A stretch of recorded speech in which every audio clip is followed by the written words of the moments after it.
გურჯაანის მუნიციპალიტეტის საკრებულოში მორიგის ხდომა გაიმართა. დღის წესრიგით გათვალისწინებულ საკითხებს შორის იყო 2026 წლის ბიუჯეტში შესატანით ცვლილებები.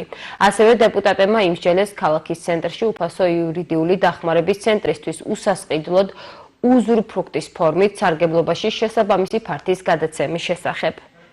განხორციელდება ბიუჯეტში, დამტკიცებული ბიუჯეტში მეორე ცვლილება, რაც გამოიწვია კახეთში ინტერმუნიციპალური სააგენტო გვაქვს ცხოველების, მთავრობისგან, სოფლის მეურნეობის სამინისტროსგან გამოიყო 1,371,000 ლარი, რომელიც მოხმარდება ამ ძაღლების მედიკამენტებს და მათი გადაყვანა, სტერილიზაციის და ასე მოვლა პატრონობისთვის.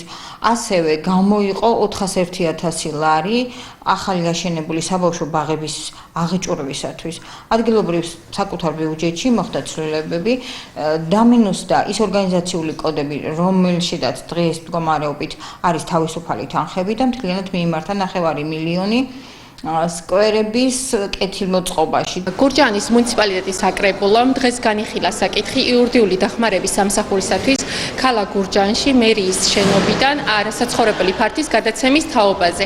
აღნიშნული ორგანიზაცია გურჯაანის მუნიციპალიტეტის მოსახლეობას დაეხმარება უფასო იურიდიული დახმარების გაწევაში.